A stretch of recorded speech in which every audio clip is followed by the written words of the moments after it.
రేవంత్ రెడ్డి గారు ఢిల్లీ పర్యటన ఉన్నారు. చాలా విషయాల పైన మరి కేసీ వేణుగోపాల్ తో పాటు మరి అదే విధంగా రాహుల్ గాంధీతోనైతే రాజకీయాల పైన చర్చించారు. ఏ విధంగా తెలంగాణ రాజకీయం జరుగుతా ఉంది, కల్వకుంట్ల కవిత గారు లెటర్ పైన కూడా మరి ఆరా తీసినట్టు కూడా తెలుస్తా ఉంది. తెలంగాణలో ప్రజల వరకు ఎంతవరకు చేరుతా ఉంది, మన మేనిఫెస్టో ఎంతవరకు అందిస్తా ఉన్నామన్న ధోరణిలో మరి రేవంత్ రెడ్డిని అడిగినట్టు కూడా తెలుస్తా ఉంది. కేసీ వేణుగోపాల్ గారు అదేవిధంగా మహేష్ కుమార్ గౌడ్ తోని మరి అదేవిధంగా రేవంత్ రెడ్డితోని విడివిడిగా మరి సమావేశమైనట్టు కూడా తెలుస్తా ఉంది. కీలక అంశాలు కూడా మరి తెలుసుకున్నట్టు కూడా తెలుస్తా ఉంది. అదేవిధంగా మల్లికార్జున ఖర్గే గారు ఢిల్లీలో లేకపోవడం వల్లనే కొంత ఆలస్యం కూడా మంత్రివర్గ విస్తరణ అయితా ఉన్నట్టు కూడా తెలుస్తా ఉంది.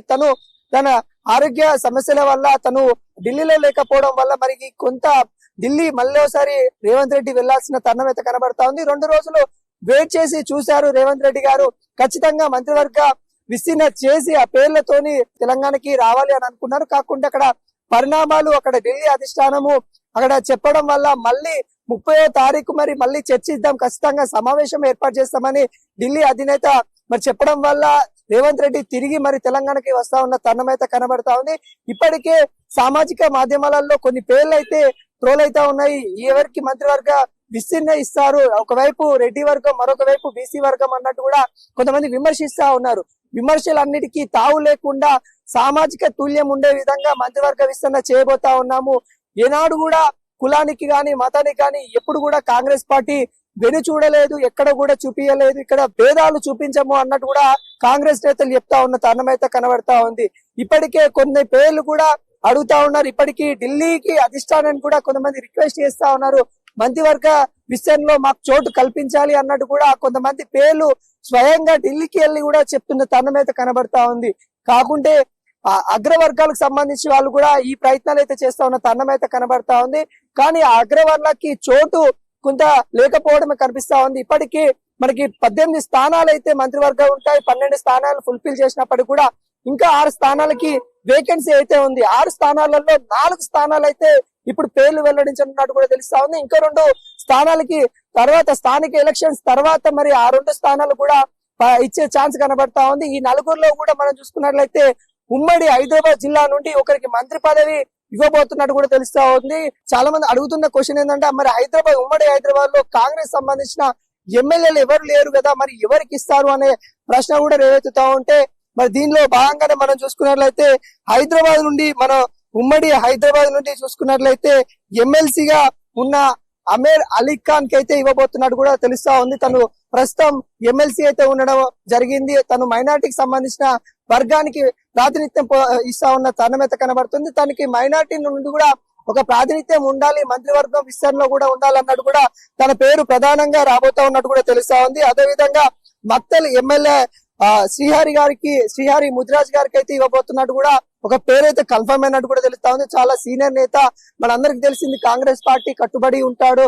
తను ఎప్పటి నుండో మంత్రి పదవి ఫస్ట్ లిస్ట్ లోనే వస్తుందని తను వ్యక్తం చేశాడు. బీసీ సామాజిక వర్గం నుండి అయితే ఇప్పటికే మహేష్ కుమార్ గౌడ్ చెప్పినట్టుగా ఒక ఇద్దరికైతే ఇవ్వాలి ఖచ్చితంగా. మరి ఇద్దరికి బీసీలకి మంత్రివర్గ విస్తరణలో 4 స్థానాల్లో 2 అయితే బీసీలకి ఇవ్వాలి అన్నట్టు కూడా మల్లికార్జున ఖర్గే గారిని అదేవిధంగా వేణుగోపాల్ గారిని వేడుకున్నట్టు కూడా తెలుస్తా ఉంది. అంటే చెప్పాము అని రిక్వెస్ట్ చేశాము, మేము కాంగ్రెస్ ఢిల్లీ పెద్దలకు కూడా చెప్పాము, 4గిటిలో 2 మాత్రమైతే బీసీలకు ఇవ్వాలన్నట్టు కూడా చెప్పారు.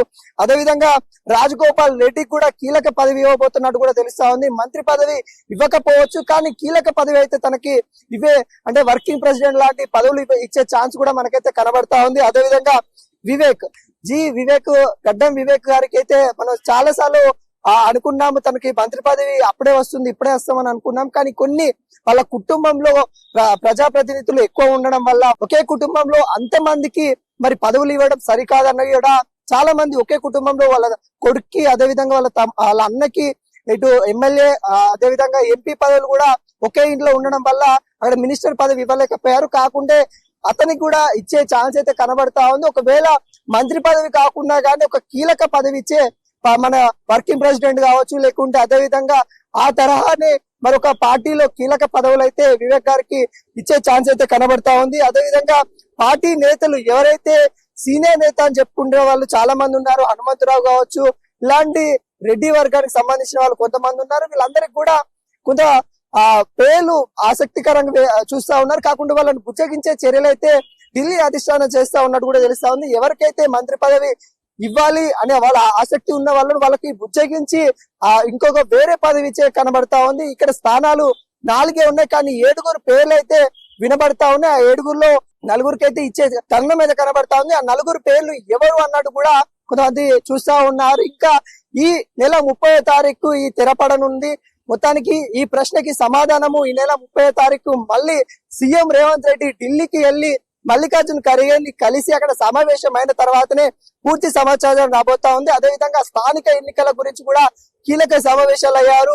నెక్స్ట్ మంత్ కూడా స్థానిక ఎన్నికలు కూడా ఉండబోతా ఉన్నాయి. స్థానికకు సంబంధించిన ఎంపీటీసీ, జెడ్పీటీసీ, సర్పంచ్ల ఎన్నికల మీద కూడా సమావేశం ఏర్పాటు చేయడం అయితే జరిగింది. వాటి గురించి ఇక్కడ ప్రజాప్రతినిధులు అదేవిధంగా ఐఏఎస్ అధికారులతో మాట్లాడి మరి ఎలక్షన్స్ కి ఎప్పుడు వెళ్దాం అన్నట్టు కూడా సీఎం రేవంత్ రెడ్డి ప్లాన్ చేసే తరుణం అయితే కనబడతా ఉంది. మరికొద్ది రోజులలో ఒకవైపు మంత్రివర్గ విస్తరణ, మరొక వైపు కాంగ్రెస్ పార్టీలో కీలక పదవులు, మరొక వైపు స్థానిక ఎన్నికలు కూడా రాబోతా ఉన్నట్టున్నాయి. ఈ తరుణాలపై అయితే ఢిల్లీ పెద్దలు, కాంగ్రెస్ పెద్దలు అయితే మరి రేవంత్ రెడ్డిని మరి అదేవిధంగా మహేష్ కుమార్ గౌడ్ ని వీళ్ళిద్దరిని అలాగ మీట్ అయ్యి అంటే సపరేట్ గా మీట్ అయిన తరుణం అయితే కనబడతా ఉంది. ఇంకా పూర్తి సమాచారం చూడాలి. ఈ నెల 30వ తారీఖు మంత్రివర్గ విస్తరణ ఉండబోతుందని వాళ్ళు కుండబద్దలు కొట్టినట్టు చెప్తా ఉన్నారు. మరి ఏం జరుగుతుందో ఈ నెల 30వ తారీఖు వేచి చూడాలి.